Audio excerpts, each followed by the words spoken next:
The first question was, is our world really threatened by water disaster? Maybe it's only temporary climate change.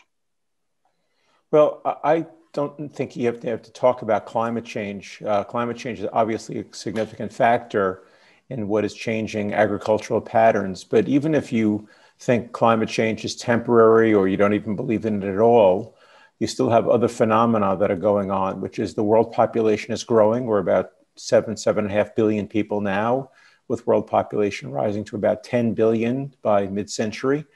So therefore you have a lot of extra people who are going to be hungry and need to eat. Plus around the world, people are rising out of poverty and going from a grain-based diet to an animal protein-based diet. And it takes enormously more amount of water to grow the food, to feed the animals, for people to eat eggs and cheese and meat. And therefore, that type of transformation is going to require a lot more water. And therefore, there is indeed a water problem everywhere. And then if you add in climate change, then also you understand that in many places there's much less rainfall than there was just a few years ago. So you add all those different pieces together, and then there's other pieces as well. Infrastructure that was built 50 and 100 years ago is now coming to the end of its useful life, and it's going to need to be repaired. But until it is repaired, it's going to be expensive to repair it, and there's going to be a lot of water loss. And then you have, we live in an industrial world with lots of factories and lots of chemicals, and chemicals are also contaminating our water. So water is coming offline as it gets contaminated. So there's a water, I think your question was, is there a water catastrophe? I don't want to go that far, but I do think there's a water problem. The last thing I'll say on this is that the good thing about water problems is that they usually give you a lot of warning, a lot of lead time. It's not like an earthquake or a tsunami. It comes at you more slowly, and you have a lot of years to fix your problem before it is a problem. Okay, thank you. The second question was, what underlies the special attitude of the Israel people to water issues? Israel has made water a high priority in their society and culture since before it was even became a state in 1948. It is part of the education, it is part of the culture to save water, to think about water, and they treat water in a very special way. They don't pray to it. It's not a religious component completely, but it is a very special part of society, and people have in their minds that they need to be careful about the amount of water they use.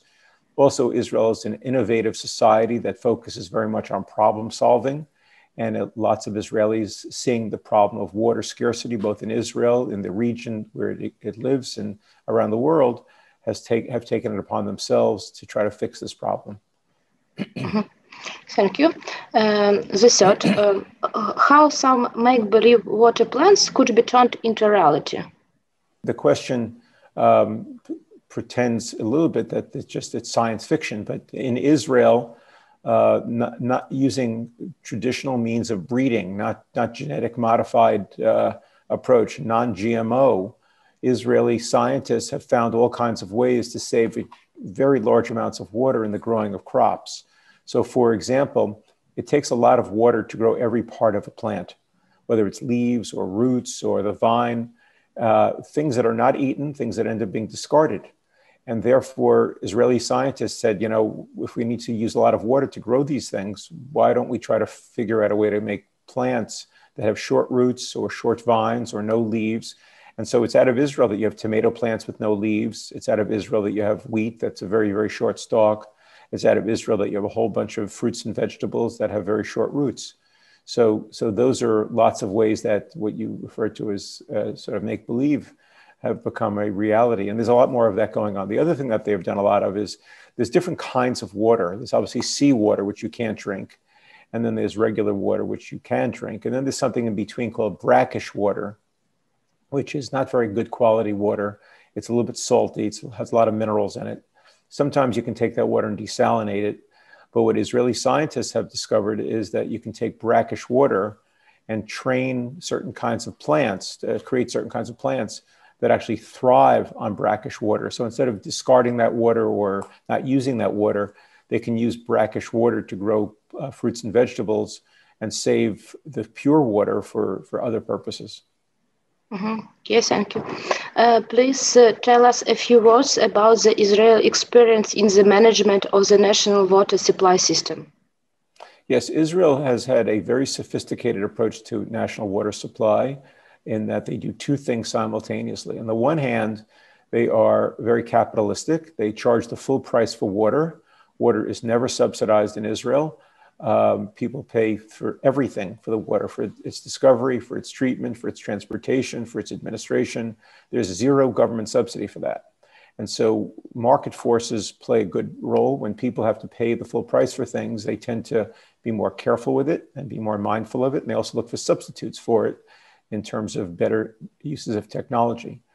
On the other hand, understanding that having a unified approach that looks out for the best needs of the society, Israel has created a whole water approach where there's a national organization kind of from the government called the Israel Water Authority.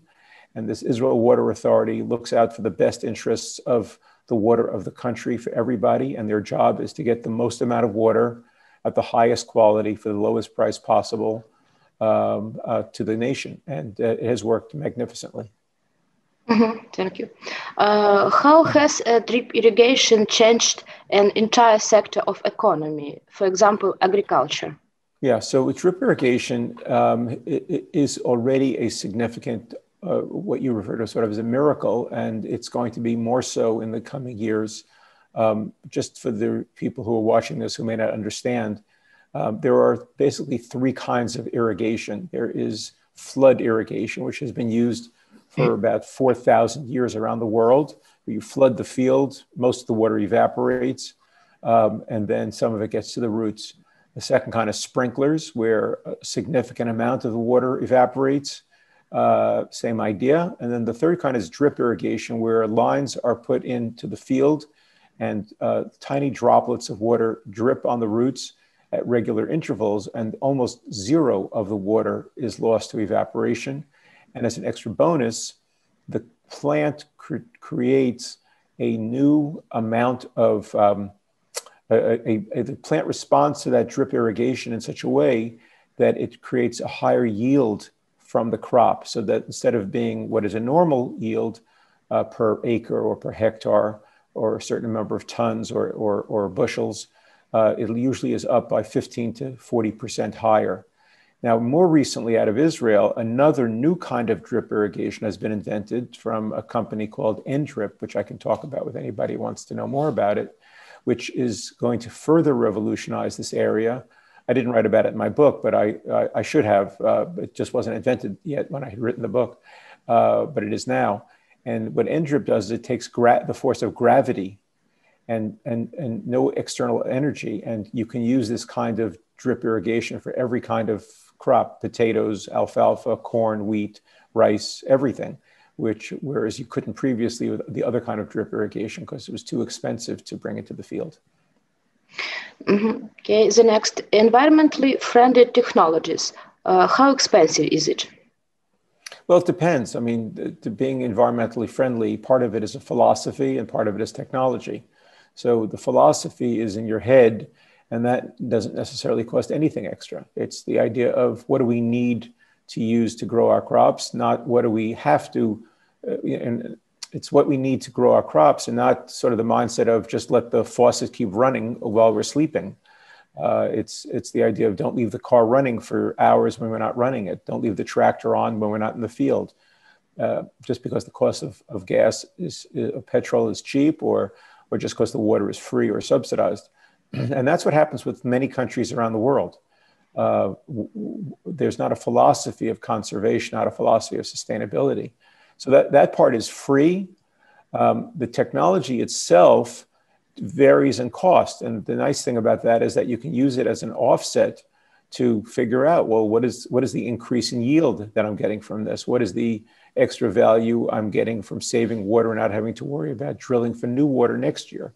And so you can make an economic decision that's based on a rational use of your resources. And one of those resources is the idea to say, how do I conserve what I have so that my children and my grandchildren will also be able to live a beautiful life?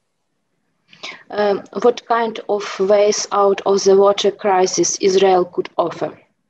Yes, Israel has offered a roadmap for every country, whether large or small, rich or poor, landlocked or enjoying a long seacoast. Israel has a model for everybody. And that model starts with building a culture and building a society that focuses on water problems long before they become a crisis, or as you called it earlier, a catastrophe. And that's why we need to have I would say, the Israeli model for everybody. Now, not everybody's going to do everything Israel does. Not everybody is in such a water scarce region.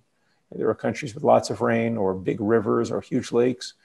But even so, by using the Israeli system of being mindful and careful and planning and looking for the future, you'll find you'll have a better kind of government and a better form of industry and certainly a better form of agriculture if you would follow the Israeli model. And by the way, I hasten to add, I'm an American, I'm not an Israeli. I saw this story and I was very moved by it. And I decided to write it as much to benefit the United States. I had no idea the book would become what it did. And now it's out in 20, 21 languages. I never had any idea that it was going to happen like that.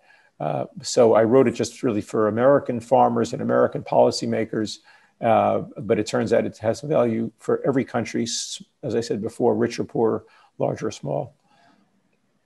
And the last question for you, what is the secret of Israeli water philosophy success? I think the secret of Israel's philosophy success is that there is no magic solution. There's no one thing that is going to make everything right. I think the secret, if you call it a secret, is that you have to do many things correctly. And if you do many things correctly and you do many things diligently and you do many things consistently, then you're going to have a very much better outcome for doing so. And that's, again, a lesson I think the world could learn from it. Some people think, oh, we'll just put in drip irrigation, or we'll just, charge more for water, or we'll change the way we allocate water. It isn't that what they do that in Israel at all. What they do is they really have this whole system for thinking about dozens of things. And I have that in my book, Let There Be Water, which I thank my Ukrainian publisher for coming out and bringing to the Ukrainian people. This is an opportunity for every country to have a better, more robust economy, a better agriculture, more food for their populations, and to show everybody everywhere that government can really produce good results for the society and for the economy.